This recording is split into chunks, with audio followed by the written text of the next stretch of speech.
දන්නවනේ ඉතින් අපි මමී හැමදාම චිකන් තමයි කාලා එපා වෙලා. මට බඩගිනි බබා. පස්සේ ගන්නම්.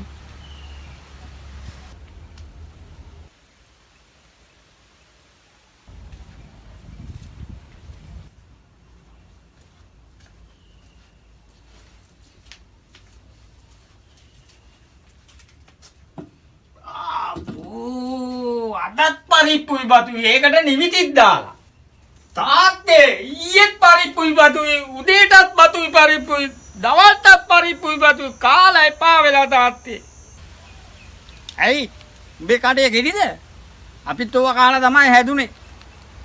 තාත්තලා කෑවා කියලා අපිත් කන්න ඕනද? අපේ තාත්තලා ඕමාරි කන්න දුන්න ඉඳ තමයි අපි අද මෙහෙම ඉන්නේ.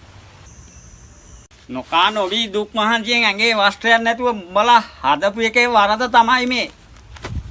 මොකක්ද ඉතින් වරද? ඇඟේ වස්ත්‍ර නැතුව තමයි ළමයි හදන්නේ. මොකක්ද උඹ කිව්වේ? ඒව වැඩක් නෑ. පරිප්පුයි බතුයි මට නම් කන්න බෑ. තාත්තට ඕන නම් කා ගන්න.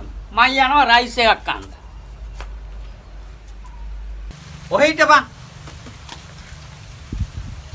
අනිත් තෙරපෝල ගනි. හරි ඉතින් ගහන්න එපා. පොඩ්ඩක් අතන් තෙරපුවෙන් මන ගහන්න හදන්නේ. පරිප්පුයි බතුයි කන්න. නෑ යකෝ අනිත් තෙරපුව වෙලා ගනි.